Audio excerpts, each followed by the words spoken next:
The morning sky over the village of Egbemere was always grey, as if even the heavens had lost hope in the people below. The sea crashed against the old wooden boats like it carried anger from another world.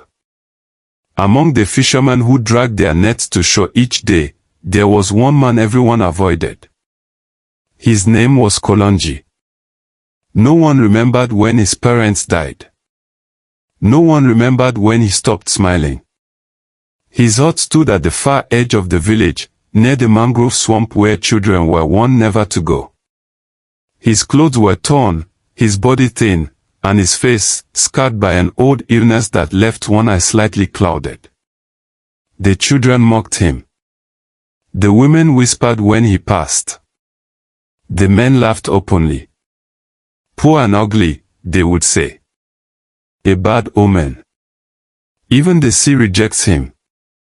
Yet every morning, Kalonji still went fishing. Life was not just hard for Kalonji, it was cruel. When fishermen shared food after a good catch, he sat alone. When festivals came, no one invited him. When storms destroyed boats, villagers blamed him, saying his presence angered the sea spirits. Some nights, he cried silently, staring at the ocean. But he never stopped walking. He believed that one day, the sea would show him mercy. One evening, dark clouds gathered faster than usual.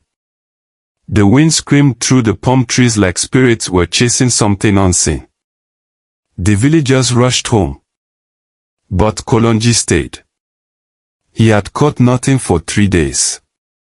Hunger burned inside him like fire. If he went home empty again, he might not survive the week. So he pushed his small canoe into the violent water. Lightning tore the sky apart.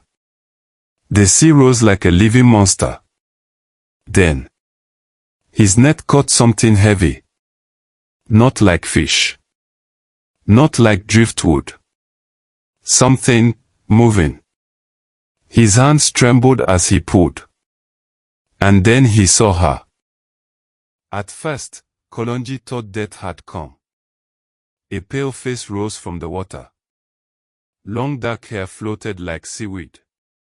Her eyes glowed faintly blue in the storm.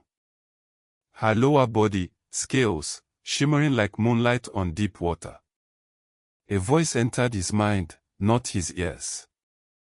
Do not fear me. But fear swallowed him anyway. Old village stories spoke of sea spirits who dragged men into the deep. His canoe rocked violently. She reached out, and he blacked out. The Mermaid Queen. When Kalonji woke, he was on a hidden shore he had never seen before. The storm was gone. The sea was calm like glass. She stood before him, glowing under sunlight. I am Narissa, Queen of the Deep Waters, she said, her voice now human and gentle. Kalonji fell to his knees, shaking. Why am I alive? She smiled sadly.